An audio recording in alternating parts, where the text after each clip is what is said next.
हमारे साथ इस समय मौजूद है कांग्रेस पार्टी के प्रदेश उपाध्यक्ष पूर्व। चलिए उनसे शुरू करते हैं चर्चाओं को कि 24 में क्या वाकई में सत्ता का परिवर्तन होगा या फिर तीसरी बार भी नरेंद्र मोदी की ही वापसी हो रही है। 24 चुनाव को लेकर के जिस तरीके से सरगर्मियां बढ़ चुकी हैं, नए साल में नए कलेवर के साथ कांग्रेस भी तैयार है। 14 जनवरी से न्याय यात्रा, क्या लग रहा है सत्ता परिवर्तन होगा? सबसे पहले तो राहुल जी, आपके चैनल के माध्यम से मैं आपके सभी दर्शकों को, देशवासियों को नव वर्ष की शुभकामनाएं देना चाहूँगा। सभी को बहुत बहुत मुबारक हो नया साल।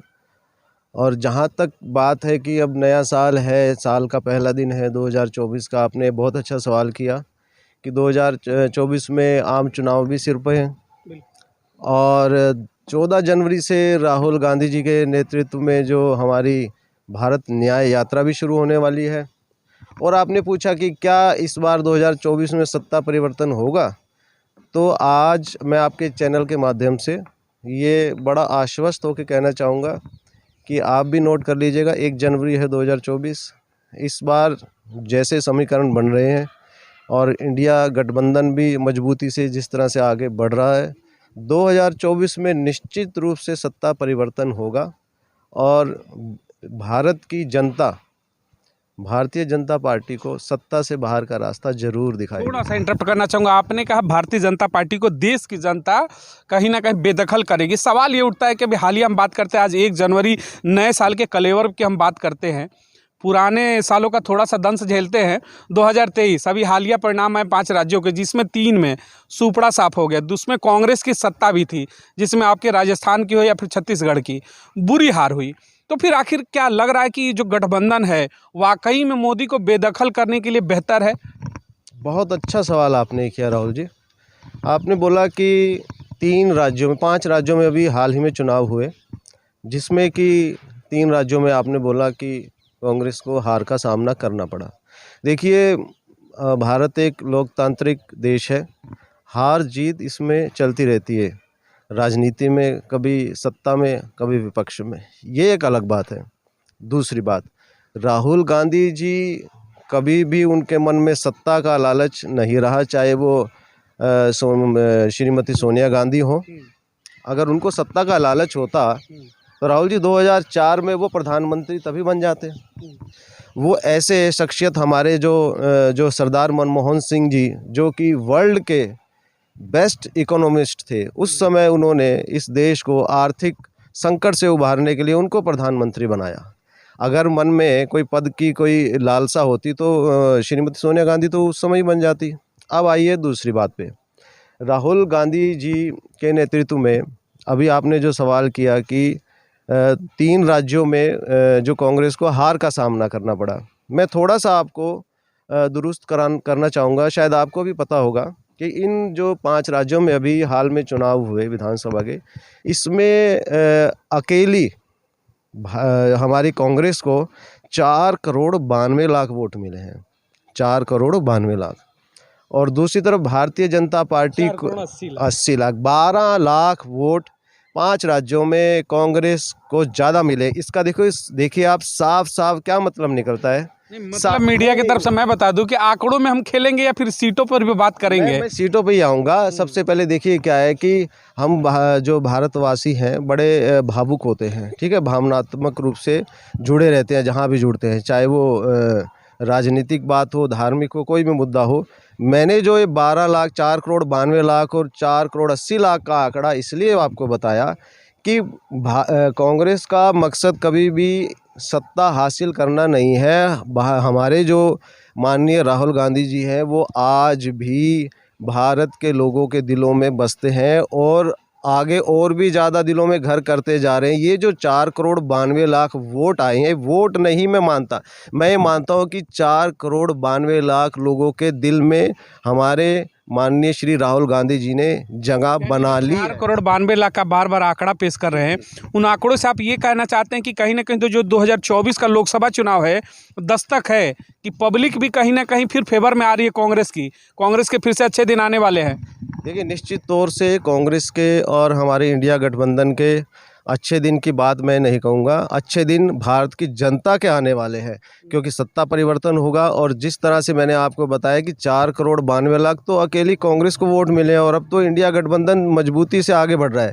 अगर इंडिया गठबंधन इसी तरह से मजबूती से आगे बढ़ेगा और जो जैसे कि सीट शेयरिंग का फॉर्मूला अभी चल रहा है, और सीट शेयरिंग बड़े अच्छे तरीके से हमारे जो जितने भी सीनियर लीडर हैं वो इस पे काम भी कर रहे हैं।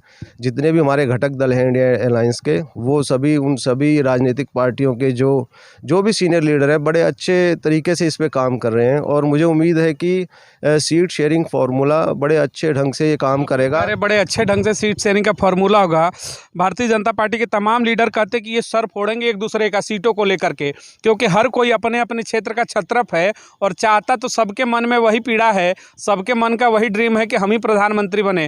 क्या एकजुटता रहेगी और सीट फुटोवल नहीं होगा, ये कंफर्म है? देखिए, भारतीय जनता पार्टी की तो आदत है दूसरे के घरों में झांकने की, शुरू से ही, है ना। वो अपना घर देखें। जहाँ तक इंडिया अलायंस की बात है, इंडिया अलायंस के जितने भी घटक दल हैं उनमें किसी भी तरह का कोई मतभेद हो सकता है, और वो मतभेद दूर करने के लिए ही बार बार बैठकों का दौर चल रहा है। मनभेद किसी भी घटक दल में नहीं है, और मतभेद जो है वो धीरे धीरे दूर भी हो रहे हैं। और सीट शेयरिंग का फार्मूला जैसे ही ये फार्मूला बन जाएगा, आप देखना, जो फिर मैं वहीं आऊँगा, 4,92,00,000 अकेली कांग्रेस ने 5 राज्यों में लिए हैं।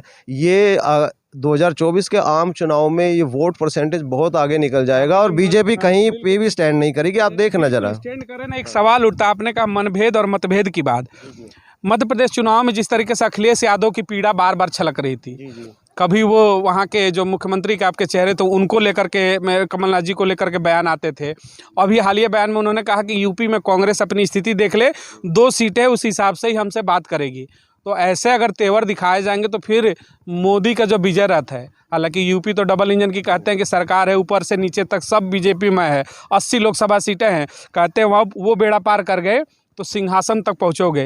लेकिन अखिलेश जी की जो इस तरीके के बयानबाजी आ रहे हैं, बार बार कहते हैं कि हैसियत देखकर ही काम होगा, कैसे निपटेंगे इन सब चीज़ों से? देखिए, आपने बहुत अच्छी बात की। मध्य प्रदेश चुनाव में जो अखिलेश जी ने जो भी कहा या जो भी रहा, इसमें क्या होता है कि आपको भी पता है, लोकसभा चुनाव में और राज्य विधानसभा चुनाव में बड़ा फ़र्क होता है। लोकसभा चुनाव में पूरे देश का चुनाव होता है, तो पूरे देश का देखना होता है। लेकिन जब राज्यों में विधानसभा चुनाव होते हैं तो कुछ क्षेत्रीय समीकरण भी देखने होते हैं, तो उन सब के मद्देनज़र वो सब हुआ। और मान लीजिए अगर कोई गलती, ऑल इज़ वेल, अगर कोई गलती हुई है तो उसका सुधार होगा, और उसी पे काम चल रहा है अभी। जो गठबंधन, इंडिया गठबंधन, ऑल इज वेल, या ऑल इज़ डेफिनेटली वेल, सब ठीक है। और छोटा सा सवाल, आपने कहा ऑल इज वेल, अभी हालिया में यहाँ पर बंगाल के मुख्यमंत्री ममता दीदी ने दौरा किया दिल्ली का। वर्तमान वाले दिल्ली के मुखिया भी थे केजरीवाल, आते एक नया सुगुफा छोड़ करके चले गए कि भाई अगर प्रधानमंत्री बनाना है तो खड़गे जी को घोषित करिए। अभी तो प्रधानमंत्री के चेहरे पर चर्चा ही नहीं शुरू हुई, लेकिन एक नया सुगुफा छोड़ दिया, तो फिर कैसे कहेंगे कि ऑल इज वेल? देखिए, आपने बहुत ही अच्छा और आज के परिप्रेक्ष्य में बहुत ही सटीक सवाल किया है राहुल जी। मैं थोड़ा सा, ये मेरा अपना पर्सनल भी विचारधारा है, विचार जो मैं रखने जा रहा हूँ, और आपने बहुत अच्छा सवाल किया है। देखिए, मैं ओबीसी समाज से आता हूँ, ठीक है, और मेरे अपने व्यक्तिगत विचार है कि 2004 से 2014 10 साल जो हमारे यूपीए सरकार में कांग्रेस, हमारी भारतीय राष्ट्रीय कांग्रेस ने सरदार मनमोहन सिंह जी को प्रधानमंत्री बनाया, देश की बागडोर उनके हाथ में सौंपी। और वो सरदार हैं और असरदार भी रहे। पूरी दुनिया में उनका लोहा उन्होंने अपना मनवाया। जब दुनिया आर्थिक संकट के दौर से गुजर रही थी, तो पूरी दुनिया को पता है, देश को पता है कैसे उन्होंने उदारीकरण किया, कई चीज़ों में कितने फाइनेंशियल रिफॉर्म्स किए। अब आ जाते हैं दूसरी बात पर। 10 साल हमारे सरदार जी हैं, उनको राज्य करने का मौका मिला। उसके बाद 2014 से माननीय हमारे प्रधानमंत्री श्री नरेंद्र मोदी जी हैं, वो देश के बागडोर उनके हाथ में है। वो ओबीसी समाज से आते हैं, ठीक है, मैं भी ओबीसी समाज से आता हूँ। लेकिन क्या है कि वही बात आ गई कि हमारे देश में जातीय समीकरणों का कहीं ना कहीं ज़रूर महत्व रहा है। देखिए, सरदार समुदाय के व्यक्ति को देश की बागडोर संभालने का मौका मिला, और उन्होंने बड़े योग्यतापूर्वक दिखाया भी, हाँ भी ठीक है, कितना उन्होंने अच्छे से देश को चलाया। उसके बाद हमारे ओबीसी समाज से हमारे माननीय प्रधानमंत्री श्री नरेंद्र मोदी जी भी देश को चला रहे हैं। देखिए, गलती, अच्छे काम जब आदमी कोई करता है, गलतियाँ भी होती हैं उसमें, ऐसा नहीं है कि कोई गलती किसी काम में नहीं होती। लेकिन मेरी अपनी व्यक्तिगत राय है कि अभी आपने जो सवाल किया उसी परिप्रेक्ष्य में मैंने सब बात बोली है कि ममता जी जब आई तो उन्होंने माननीय खड़गे जी का नाम प्रपोज किया और हमारे दिल्ली के मुख्यमंत्री श्री अरविंद केजरीवाल जी ने भी समर्थन किया। मेरा भी ये मानना है कि जब हमारे जो सरदार बंधु सरदार जी हैं, जो सरदार समुदाय से आते हैं, सरदार मनमोहन सिंह जी को भी मौका मिला। उसके बाद हमारे ओबीसी समाज से हमारे प्रधानमंत्री श्री नरेंद्र मोदी जी को भी मौका मिला। तो हमारे देखो दलित समाज जो हमारा जो बाबा साहब अम्बेडकर जी हुए हैं, उन्होंने संविधान दिया भारत का, और दलित समाज को से भी किसी व्यक्ति को मौका मिलना चाहिए दोबारा अपनी योग्यता साबित करने के लिए। चाहते हैं कि दलित समाज से कोई प्रधानमंत्री बने? जी, मेरी दिली इच्छा है कि देखिए, प्रधानमंत्री किसी भी पार्टी से बने, मैं ये नहीं कहता, मैं एक बड़ा न्यूट्रल चेहरा होना चाहिए। मैं न्यूट्रल होकर बात कर रहा हूँ कि चाहे वो भारतीय जनता पार्टी से बने, चाहे वो कांग्रेस से बने या किसी भी अन्य दल से बने, लेकिन अब की बार दलित भाई को मौका मिलना चाहिए। शायद यही सोचकर ममता जी ने और हमारे मुख्यमंत्री, थोड़ा सा करेक्शन करना जो इन्होंने कहा कि शायद यही विचारधारा, जो मैं कहूँगा ये विचारधारा सर्वश्रेष्ठ विचारधारा होगी वर्तमान की राजनीति को लेकर के, कि देश में ओबीसी समाज से बने, ब्राह्मण समाज से बने, और जिस तरीके से कि मतलब सिख कम्युनिटी से भी आकर बने। लेकिन वाकई में 75 वर्ष की देश की आज़ादी के बाद एक बड़ा तबका, कहते 85% की हुकूमत, अब मौका आ गया है कि दलित समाज से भी कोई चेहरा बने।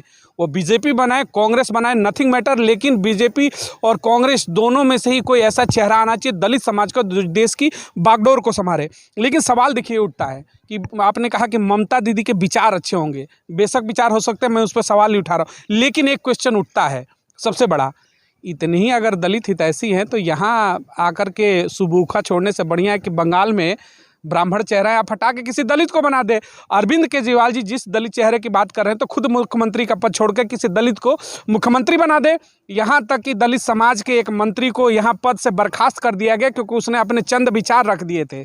तो ये लोग दलित समाज के लिए बात कर रहे हैं या फिर इनको कहीं ना कहीं इंडिया गठबंधन को डैमेज करना है? कंट्रोलिंग पावर तो कहीं ना कहीं और चल रहा है। ऐसे सवाल क्यों? जब कहा गया है कि चुनाव जीतने के बाद फैसला होगा, तो पहले सुगुफा क्यों ये लोग छोड़ रहे हैं? नहीं, देखिए, बात क्योंकि आम चुनाव की है। जहाँ तक राज्यों की आपने बोला कि ममता जी क्यों नहीं वहाँ पे दलित को बना देती, या यहाँ पे आम आदमी पार्टी क्यों नहीं दलित को चेहरा बना देती मुख्यमंत्री। देखिए, जब राज्य में जब चुनाव का जब समय आएगा उस समय उस विषय में बात की जाएगी। फिलहाल जैसे आम चुनाव की बात है, आम चुनाव में पूरे देश का एक प्रतिनिधित्व होता है, और वो देश का जब एक प्रतिनिधित्व कोई व्यक्ति करता है, वो अंतर्राष्ट्रीय स्तर पर जो है वो भी प्रतिनिधित्व होता है। तो ये आम चुनाव और विधानसभा के जो राज्य के जो चुनाव होते हैं उनको जोड़ के ना देखा जाए। यहाँ जो बात है मेरी वो देश को लेके है। भी देश का जो प्रतिनिधित्व एक पहले सरदार कम्युनिटी से किया, फिर ओबीसी कम्युनिटी से हुआ, अब दलित भाई को मौका मिले, और दलित भी हमारे जो भाई हैं वो योग्य हैं क्योंकि बाबा साहब अम्बेडकर है, उन्होंने सभी के अंदर है समानता, सबको अधिकार मिला है, सब शिक्षित है, मौका सबको मिले। एक सवाल, ईवीएम बड़ा दंश है, बार बार जैसे 3 राज्य मैंने कहा कि आप हारे तो ईवीएम पर सवाल उठा, दलित समाज से बहन मायावती ने उस पर सवाल उठाए। तो ईवीएम क्या वाकई में लग रहा है कि 24 का चुनाव जो अगर ईवीएम से होता है तो कांग्रेस जीत पाएगी या फिर बैलेट ही सहारा बचा है? देखिए, ईवीएम, जहाँ तक ईवीएम का सवाल है तो जितने भी राजनीतिक दल हैं ऑपोजिशन के, वो उनको सभी को एतराज़ है। यहाँ तक कि जनता के मन में भी अब सवाल उठने लगे हैं। देखिए, ईवीएम का आविष्कार किसने किया? जापान। और सबसे पहले बैन किसने किया? जापान। जब जिसने उस ईवीएम का आविष्कार, तो ये भी कि लाया कौन देश में? नहीं, वो आपकी बात ठीक है, बात ये नहीं है कि लाया कौन। मैं दोबारा अपनी बात दोहराता हूँ कि ईवीएम का आविष्कार जापान ने किया, जो कि टेक्नोलॉजी में आज भी वर्ल्ड में नंबर 1 है। और बंद किसने किया? और ये कह के किया कि EVM can be hacked very easily, ये बोल के ईवीएम को हैक किया जा सकता है, उन्होंने उसको बंद कर दिया। उनको पता था भी अगर मान लीजिए कोई एक चीज़ कोई बनाता है और वो उसमें कोई गलती रह जाती है या उससे नुकसान, उसे वापस उन्होंने ले लिया। जापान ने कितना अच्छा उदाहरण पेश किया ना, तो हिंदुस्तान में ऐसा क्यों नहीं होता हमारे देश में? लेके आए ईवीएम, ठीक है, जब सब विरोध कर रहे हैं तो वापस ले लो, उसमें क्या दिक्कत है? समर्थक है ईवीएम के, मैं बताना चाहूँगा जो भारतीय जनता पार्टी को या फिर किसी भी दल के जो समर्थक है वो ये कह रहे हैं कि जब आप बैलेट से कराओगे तो काउंटिंग में महीनों का टाइम जाता है। तमाम ऐसे मतलब बेवजह का ये ऐसे उदाहरण दिए जा रहे हैं कि टाइम का सेविंग हो रहा है, तमाम ऐसी सेविंग हो रही है, इसलिए ईवीएम जरूरी है। और जो विपक्ष जब हारता है तभी ईवीएम करता है, जीतता है तो ईवीएम का सवाल नहीं उठाता। उन्होंने उदाहरण दे दिया कि हिमाचल जीते तो चुप रहे, साउथ की तमाम सीटों को जीता चुप रहे। तो क्या वाकई में क्या जब हारेंगे तभी ईवीएम पर सवाल हो गया, या वाकई में ईवीएम बैन होना चाहिए? नहीं नहीं, देखिए आपने बहुत अच्छी बात की कि जिन राज्यों में जीते हैं वहाँ पे ईवीएम पर सवाल नहीं उठते, और जिन पे हारते हैं वहाँ पे ईवीएम हैक होने का सवाल आ जाता है। ठीक है, देखिए ऐसा भी हो सकता है कि जिन राज्यों में चुनाव जीते हैं मार्जिन इतना ज़्यादा हो कि ईवीएम को मैनिपुलेट ना किया जा सके। ये भी हो सकता है कि जिन राज्यों में कांग्रेस ने या इंडिया गठबंधन ने जहाँ पर भी चुनाव जीते हैं, जो मार्जिन है वो कहीं ज़्यादा होता है ना, वो मार्जिन कम रह गया जीत का, ऐसा भी हो सकता था। तो आप दोनों तरफ से देखिए जब आधा पानी होता है गिलास में, किसी को भरा हुआ दिखता है, कोई कहता है आधा इसमें आधा गिलास पानी है, कोई कहता है आधा खाली है। ठीक है, मैं दोबारा कहता हूँ कि जिन राज्यों में कांग्रेस जीती है हो सकता है वो जीत का मार्जिन और ज़्यादा हो सकता था। मार्जिन ज़्यादा था इसलिए नहीं कर पाए। एक और सवाल आपसे लेना चाहूँगा, 24 चुनाव में अगर कहीं में ईवीएम से ही चुनाव होता है तो फिर ये आधा गिलास पानी वाला फार्मूला चलेगा? विदाई अपनी मानते हैं या फिर लग रहा है कि ईवीएम बेहतर करेगा और वापसी होगी इंडिया गठबंधन? देखिए अभी ईवीएम को लेके हमारे इंडिया गठबंधन के ही एक पार्टी के नेता ने अभी बयान दिया है कि इसको बैलेट पेपर से चुनाव करवाने के लिए एक व्यापक आंदोलन होना चाहिए देश में, और ईवीएम से चुनाव नहीं होना चाहिए। तो मैं भी यही मानता हूँ कि ईवीएम से ना चुनाव हो तो ज़्यादा बेहतर है। जहाँ तक आपने सवाल किया कि इसको काउंट करने में बड़ा टाइम लग जाएगा, ऐसा नहीं है। पहले भी बैलेट पेपर से चुनाव होते आए हैं और पहले भी काउंटिंग होती थी, ऐसा कुछ नहीं है। ये सिर्फ एक्सक्यूज़ेज़ हैं, बहानेबाजी है। जब पूरा विपक्ष इकट्ठा है और वो कह रहे हैं भी आप बैलेट पेपर से चुनाव कराओ, तो क्यों ना करवा लेते। उसमें देखो दूध का दूध और पानी का पानी। इससे एक और फ़ायदा होगा कि अगर बैलेट पेपर से चुनाव कराने के बाद भी कुछ ऐसी निराशाजनक चीज़ सामने आती है तो हमेशा के लिए वो उस चीज़ पे भी सवालिया निशान जो भी बनते हैं। पे सवालिया निशान। अब थोड़ा रैपिड खेलते हैं आपके साथ। एक सवाल और, जिस तरीके से बार बार देश के अंदर चर्चा होती है और राहुल गांधी खुले मंचों से भी कहते हैं और लोकसभा के अंदर भी इन मुद्दों को उठाया कि देश में जातिगत जनगणना, क्या वाकई में अब स्थिति है कि देश के अंदर जातिगत जनगणना होनी चाहिए? बिहार वो पहला मतलब स्टेट बना जिसने डिस्क्लोज किया जातिगत जनगणना को, तो देश में भी ज़रूरी है या फिर चुनावी वादे हैं? नहीं ज़रूरी है। देखिए हमारा देश का इतिहास उठा के देख लीजिए आप, 100 साल 200 साल 500 साल हमारे देश में जातीय हिस्सेदारी, जातिगत हिस्सेदारी का बड़ा महत्व रहा है। और मेरा भी मानना है कि देखिए जिसकी जितनी हिस्सेदारी उसकी उतनी भागीदारी, है ना। अगर मान लीजिए अगर किसी का जैसे ओबीसी समाज है, उसका 55 से 60% के करीब हिस्सेदारी है हमारे समाज में, तो उनकी भागीदारी सरकार में और जो सरकार के जितने भी और उपक्रम है या सर्विसेज में होनी चाहिए उनकी भागीदारी। जिसकी जितनी हिस्सेदारी उसकी उतनी भागीदारी। अगर ये फॉर्मूले पर हम चलते जो अम्बेडकर ने भी दिया था, तो फिर तो राहुल गांधी जीवन में कभी प्रधानमंत्री नहीं बन पाएंगे, क्योंकि हिस्सेदारी वो दत्तात्रेय ब्राह्मण हो जाते हैं। फिर तो दलित समाज से फिर तो खड़गे जी का नाम बेहतर हो जाएगा। राहुल गांधी जी ने कभी भी नहीं कहा कि मैं प्रधानमंत्री बनूंगा। आप कोई भी एक स्टेटमेंट दिखा दीजिए जहां पे उन्होंने इच्छा जाहिर की हो कि मैं देश का प्रधानमंत्री बनूं, या उन्होंने कहा हो नहीं। कांग्रेस समर्थक तो चाहते, देखिए नेता नहीं कहता है, कांग्रेस समर्थकों की दिल की इच्छा है कि भाई राहुल गांधी के नेतृत्व में देश आगे बढ़े, कभी उनको मौका मिले। तो अगर हिस्सेदारी की बात करेंगे तो अपने ही मतलब जो जातिगत जनगणना में खुद फंस जाएंगे राहुल गांधी। देखिए समर्थक तो क्या होता है कि जोश में, मान लीजिए जो भी समर्थक है वो जोश में चाहेंगे कि उनका नेता प्रधानमंत्री बने या जो भी वो बनाना चाहते हैं वो बने, ये उनकी अपनी व्यक्तिगत इच्छा है समर्थकों की। लेकिन देखना ये है कि नेता का नज़रिया, उनकी विचारधारा क्या है। हमारे जो नेता हैं माननीय श्री राहुल गांधी जी, उनको सत्ता का जरा सा भी लोभ नहीं है। कहीं भी उन्होंने नहीं कहा कि मुझे प्रधानमंत्री बनना है। उन्हें बनना होता, मैं फिर दोबारा आ रहा हूँ इस बात को, 2004 में श्रीमती सोनिया गांधी प्रधानमंत्री होते। अगर वाकई में जातिगत जनगणना देश के अंदर कर दी जाती है, सत्ता में अगर आपकी वापसी होती 24 में, तो क्या लग रहा है कि 75 वर्ष की आज़ादी के बाद भी आज जो दलित समाज और ओबीसी समाज की जिसकी आप बात करें 85% की, पिछले पायदान पर आज भी है। आप किसी भी ऑन कैमरा में बोल रहा हूँ, देश के किसी भी कोने में जाइए, उस एरिया में जाते ही आपको पता चलेगा कि किस मतलब जातिगत समीकरण के आप किस एरिया में आ रहे हैं, आज भी पिछले पायदान पर है।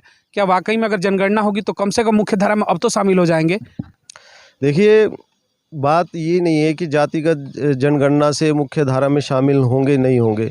मेरा ये मानना है कि जातिगत जनगणना को हम जिस नज़रिए से देख रहे हैं उस नज़रिए से ना देखा जाए। देखिए, मान लीजिए आप इस जातिगत भावना को, जनगणना को, इस भावना को छोड़िए। एक नॉर्मल बात करते हैं कि एक घर में 4 भाई हैं, ठीक है, तो क्या चारों को मौका नहीं मिलना चाहिए एक बार अपनी योग्यता साबित करने का? वही तो मैं कह रहा हूँ कि कम से कम इसके बाद तो मुख्य धारा में शामिल होंगे, कम से कम ये फायदा होगा। नहीं, कौन शामिल होंगे मुख्य धारा में? पिछड़े समाज जो है, जिसके लिए जातिगत जनगणना हो रही है, जो पिछला तबका है, अब तो मुख्य धारा में शामिल हो जाएगा अगर जातिगत जनगणना हो जाएगी। जी जी, बिल्कुल बिल्कुल होगा। और कांग्रेस पार्टी के नेतृत्व में, इंडिया गठबंधन के नेतृत्व में सरकार बनेगी तो ये काम भी होगा। और हर वर्ग को वही फॉर्मूला, जिसकी जितनी हिस्सेदारी उसकी उतनी भागीदारी, इसी मॉडल पर काम करके सभी को ही हर चीज़ में बराबर की भागीदारी मिलेगी, जिसकी हिस्सेदारी होगी। एक आखिरी सवाल, कितनी सीटों की उम्मीद करते हैं आप इंडिया गठबंधन के लिए? देखिए, इंडिया गठबंधन के लिए अगर जिस तरह से इंडिया गठबंधन में सीट शेयरिंग फार्मूला चल रहा है और जिस तरीके से आगे बढ़ रहा है ये इंडिया गठबंधन हर चीज़ को मैनेज करके, मुझे नहीं लगता कि 300 से कम सीट आएंगी, 300 से ज़्यादा ही आएंगी इंडिया गठबंधन की। इंडिया गठबंधन, एक मैं उसमें सवाल थोड़ा सा ऐड करना चाहूँगा। आपने कहा 300, लेकिन वहीं अगर हम भारतीय जनता पार्टी की बात करते हैं, अमित शाह की बात करें, गृह मंत्री कहते हैं अब की बार 400 पार, जगह जगह पोस्टर लगे हैं, होर्डिंग लगे हैं, तो 400 पार का आंकड़ा उधर से भी है और 300 पार का आंकड़ा इधर से भी है। कॉन्फिडेंस लेवल दोनों तरफ हाई है। क्या लग रहा है कि देश में वाकई में इमरजेंसी के बाद ये पहला ऐसा चुनाव होगा, 2 धड़े बटे हुए हैं, बदलाव कर लेंगे या फिर 400 पार का ही नारा जाएगा? देखिए, मैंने 300 प्लस बोला है, हो सकता है 350 प्लस भी हो जाए। जिस तरह से इंडिया गठबंधन के जो घटक दल चल रहे हैं एकजुट होकर, तो 350 प्लस भी हो सकता है। और देखिए, माननीय हमारे जो गृह मंत्री अमित शाह जी हैं, उन्होंने भी, आपने बोला 400 प्लस का, ठीक है आपकी बात, उन्होंने फॉर्मूला दिया है। देखिए, अपने कोशिश करने में कोई हर्ज नहीं है, कोशिश भारतीय जनता पार्टी भी करे, ठीक है, वो भी हमारे देश के हिस्सा है, एक हमारे भाई तो है वो भी भारतीय जनता पार्टी, एक समाज के। कांग्रेस बीजेपी भाई भाई नहीं, सभी दल भाई भाई हैं, ऐसा नहीं है। लेकिन मैंने फिर कहा कि पार्टी, अगर ये पार्टी अलग अलग नहीं होगी तो हमारा देश लोकतंत्र नहीं रहेगा ना, फिर तो एक डिक्टेटरशिप की तरफ बढ़ जाएगा हमारा देश। हमारा देश लोकतंत्र की सुंदरता इसी में है। तो कहता है कि मोदी तानाशाह है। नहीं नहीं, देखिए, अब जिस तरह से चल रहा है, जिस तरह से हमारे देश में माहौल चल रहा है, देखने में तो यही लगता है लोकतंत्र है। नहीं नहीं नहीं भाई, देखने में ही लगता है कि लोकतंत्र खतरे में है। खतरे में। चलिए, ये हमारे साथ थे दिल्ली के पूर्व प्रदेश उपाध्यक्ष थे कांग्रेस पार्टी के। 2024 चुनाव को लेकर के इनसे चर्चाएं हुई। नया साल है 2024 है, नए कलेवर के साथ तमाम पॉलिटिकल पार्टी इस समय मैदान में उतरने वाली है। राहुल गांधी भी अपनी यात्रा को लेकर के फिर से मैदान में आने वाले हैं। भारत जोड़ो यात्रा को जिस तरीके से सफलता मिली, कई राज्य के चुनाव उन्होंने जीते, अब भारत न्याय यात्रा के नाम से 14 जनवरी से उनकी यात्रा लगभग 62 किलोमीटर की लंबी पद यात्रा वो शुरू करने वाले। क्या वाकई में एक बार 3700 किलोमीटर की यात्रा, फिर 6200 किलोमीटर की लंबी यात्रा, सत्ता परिवर्तन कर पाएंगे? क्या नरेंद्र मोदी का जो विजय रथ है, मोदी कहते हैं 3 राज्यों के चुनाव जीतने के पास, मध्य प्रदेश, छत्तीसगढ़, राजस्थान, कि मोदी की गारंटी है, मोदी जहां खड़ा होता है चुनाव जीतने की गारंटी होती है, मोदी की गारंटी डेवलपमेंट की गारंटी होती है। तो क्या उस डेवलपमेंट की जो मोदी की गारंटी है उसको फेल करके राहुल गांधी सत्ता में वापसी कराएंगे इंडिया गठबंधन को? बड़ा दिलचस्प होगा 2024 का मुकाबला। अभी तमाम खबरों पर अपनी प्रतिक्रिया करिएगा, चैनल को अधिक से अधिक लोगों तक पहुंचाए, सब्सक्राइब करें और तमाम मुद्दों पर अपनी बातों को जरूर रखें। मिलेंगे अगली खबरों में 2024 लोकसभा चुनाव। बहुत बहुत धन्यवाद। जय हिंद, जय भारत।